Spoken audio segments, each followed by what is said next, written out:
আজকে প্রধান অতিথি আমাদের হৃদয়ের স্পন্দন, আমাদের ভালোবাসার প্রতিচ্ছবি, যে ছেলেটিকে এই রূপসা তারকদা দিঘলিয়ার মানুষ বারবার চেষ্টা করেছে যে তাদের সেই প্রিয়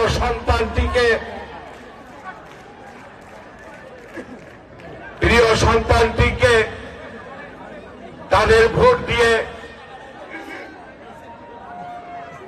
তারা জাতীয় সংসদে প্রতিনিধিত্ব করার জন্য পাঠাবে। আজকে দিঘলিয়ার মৃত শিল্প নগরীকে আবার পুনরুজ্জীবিত করার জন্য যে ছেলেটি জাতীয় সংসদে দাঁড়িয়ে বলিষ্ঠ ভূমিকা রাখবে, যে ছেলেটি কথা বলবে, সেই ছেলেটির জন্ম রূপসার 18 বাতির পারে। এই রূপসা তারকদা দিঘলিয়ার মানুষের বিপদ আপদ সময় অসময় যে ছেলেটির হৃদয় কেঁদে ওঠে। গত যখন 91 পরে বিএনপি রাষ্ট্রীয় ক্ষমতায় ছিল, 2001 সালের পরে বিএনপি রাষ্ট্রীয় ক্ষমতায় ছিল, তখন ছাত্র দলের প্রেসিডেন্ট থাকা অবস্থায় যে মানুষটি এই অঞ্চলের মানুষের চাকরির ব্যবস্থা করেছিল বিনা টাকায়, নিরীহ গরিব মানুষগুলো, শিক্ষিত মানুষগুলো যখন ছুটে গিয়েছিল সুদূর ঢাকায়, ছাত্র দলের সভাপতি এই অঞ্চলের সন্তান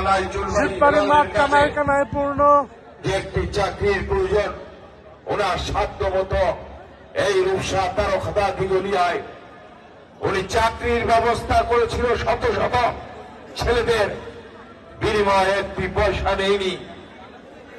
যে ছেলেটিকে নিয়ে এই অঞ্চলের মানুষের স্বপ্নের শেষ নাই, সর্বশেষ স্বপ্ন দেখে এই রুগ্ন, এই মৃত্যু নগরী দিঘলিয়া শিল্প নগরী ছিল এক সময়, তাকে আবার পুনর্জীবিত করে শিল্প নগরীতে ওই ছেলেটার মাধ্যমে রূপান্তরিত করার স্বপ্ন দেখে আজকে আমাদের প্রধান অতিথি জনাব আজিজুল বারী হেলাল।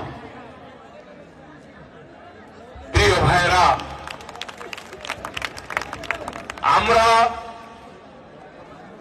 দীর্ঘ 16টি বছর রাজপথে যুদ্ধ করেছি, লড়াই করেছি, সংগ্রাম করেছি। দিঘলিয়ার অনেক সাহসী সন্তান আমাদের সাথে খুলনার রাজপথে যুদ্ধে সামিল হয়েছে।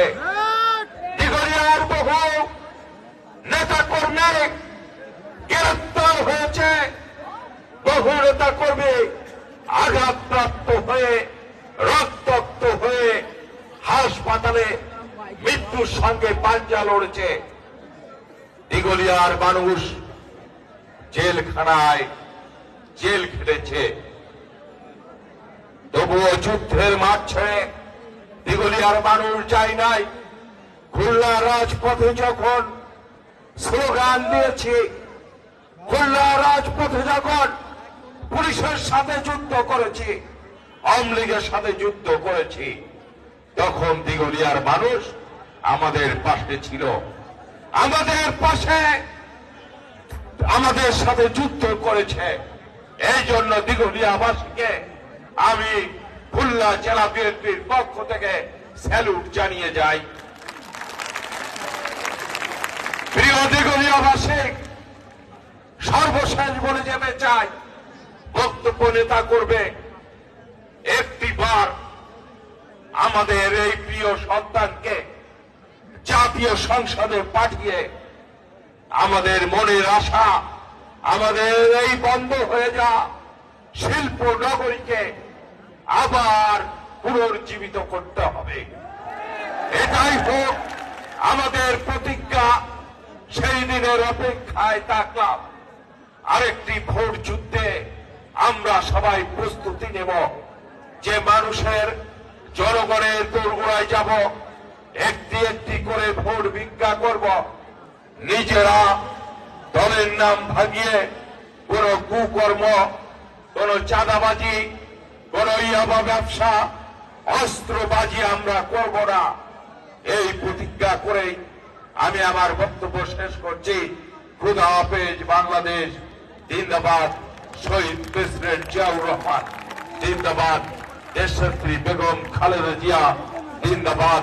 আগামী রাষ্ট্রনায়ক জনাব তারেক রহমান জিন্দাবাদ। সংগ্রামী বন্ধুরা, সেনাট union BNP, Barakpur union BNP, Dighul union BNP এবং গাজীহাট ইউনিয়ন বিএনপির পক্ষ থেকে বিশাল মিছিল